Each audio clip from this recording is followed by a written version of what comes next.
So welcome to Jumbo IS and welcome to our lecture series called Daily MCQ Practice. In this lecture series, we cover a particular day's current affairs through a set of 4 to 5 MCQs. The idea behind this lecture series is that you get to cover your current affairs or you get to revise your current affairs. And you also get the much needed MCQ practice, because MCQ practice on a daily basis is a very good habit to have. And you can develop this habit, which will serve you really well through this lecture series. So make sure you make this lecture series a part of your daily routine. Alright then, let's begin today's session with question number 1.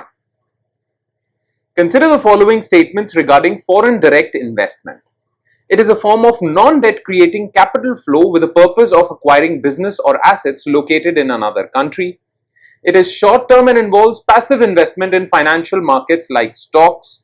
In case of FDI, net FDI is generally higher than gross FDI. Okay, so look, there are two types of foreign investment.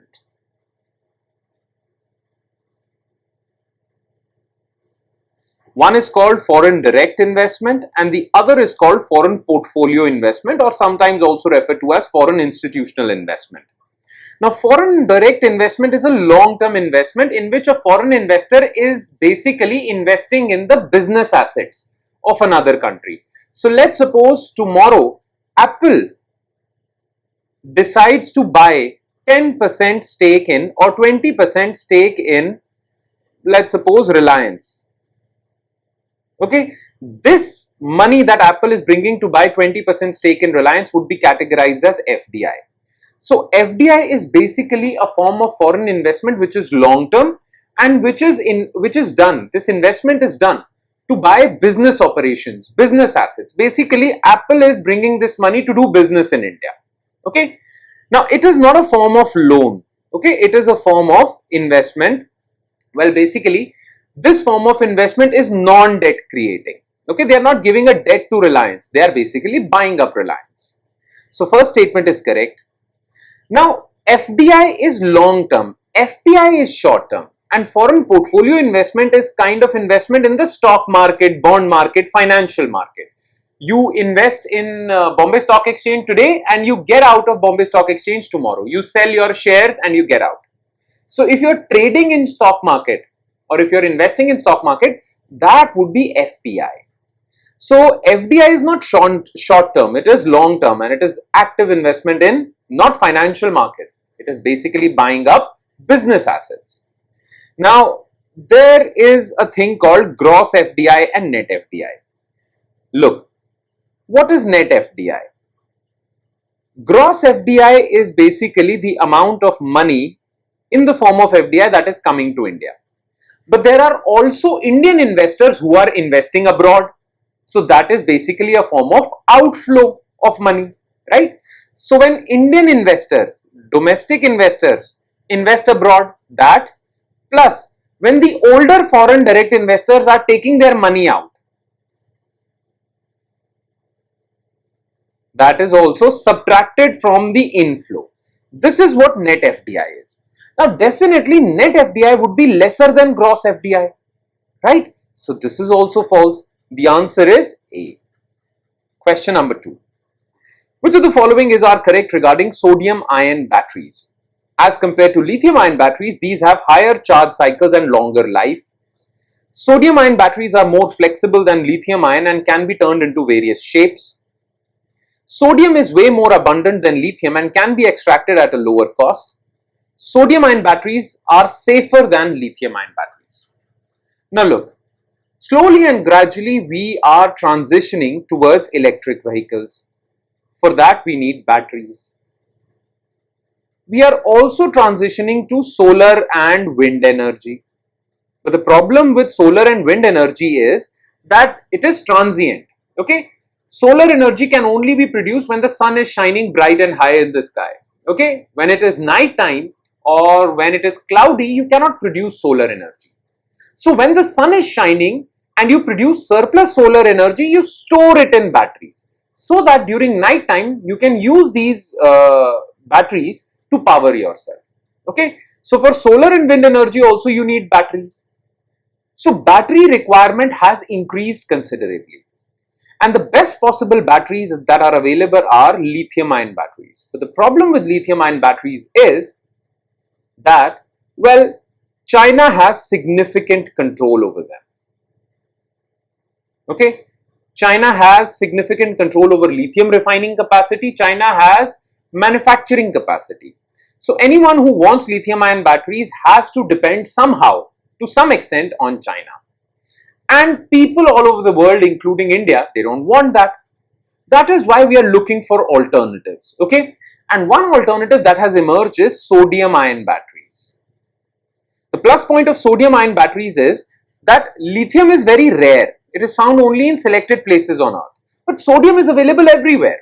In sea water it is available. Okay, ocean water.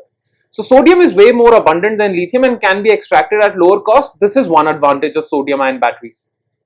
Plus, sodium-ion batteries are also more safer than lithium-ion batteries. So it is a good alternative.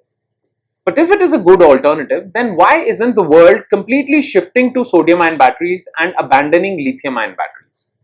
The reason is that lithium-ion batteries have higher charge cycles and higher life. Okay, they have more life than sodium-ion batteries. So this is false. Plus, lithium-ion batteries are more flexible. They can be converted into different shapes, cylindrical, conical, and whatnot, to suit your batteries or your electric vehicles.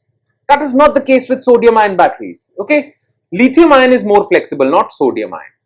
So that is why there is this debate whether to go for lithium-ion or sodium-ion. Alright.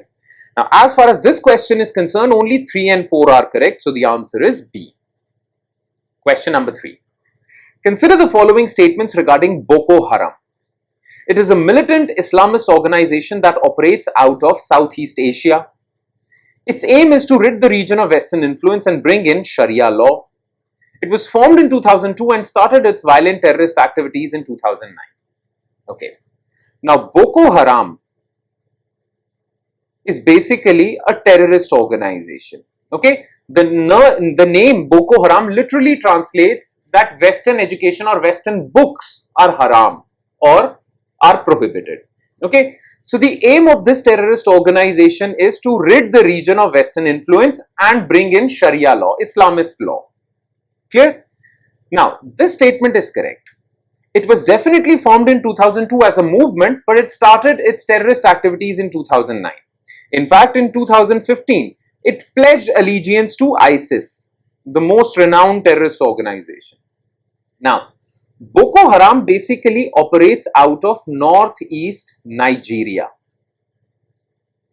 Okay, and it has its influence in other countries also, like Niger, Chad, Cameroon. Okay, so it is not from Southeast Asia, it is from Africa. Okay, so this statement is false. Only 2 and 3 are correct. The answer is B. And last but definitely not the least, which of the following statements are correct regarding Pragati Platform for Governance? It is a platform for proactive governance and timely implementation launched in 2015 by Prime Minister's Office. The platform involves the PMO, Union Government Secretaries and Chief Secretaries of the states in a 3-tier system. It allows citizens to address their grievances and get them promptly resolved. Now look, Pragati Platform is an online platform which allows the Prime Minister's Office to monitor each and every government project that is being run, both at central level and at state level. So as per this platform, okay, PMO conducts regular e-conferences or teleconferences, okay, meetings with central government officials, state government officials to know the status of different projects. Okay, so through this platform, PMO is able to keep tabs or is able to monitor each and every project running in the country. Plus, if a government servant is not performing well, the PMO can directly monitor that. Plus, if the citizens are not happy with a particular project or a government scheme in one particular area, they can file their complaint on this platform and that complaint would reach the PMO, and the PMO would also be able to monitor what is the status of the resolution of that complaint. So it is a very good e-governance tool to improve good governance in India. Now, it was launched by PMO in 2015. That is correct. In this platform basically follows a 3-tier system. Okay, PMO, then union government, central government secretaries, and chief secretaries of the states. Okay, IS officers at the central level, IS officers at the state level. Okay, so this is also correct. And third statement is also correct. So all statements are correct. The answer is D. And with that, we conclude today's session. Thank you so much for watching, everyone. And I'm sure it has added value to your preparation. But like I say this every time, you can add more value to your preparation by revising this lecture. And by revision, I mean spending another 5 to 10 minutes taking a look at written detailed solutions to each and every MCQ discussed above. Now, these solutions are provided in our notes, and these notes are shared on our Telegram channel. The link to our Telegram channel is provided in the comment section just below this video. So on that note, I'll be signing off with the promise of seeing you again with another set of MCQs. Thank you, everyone.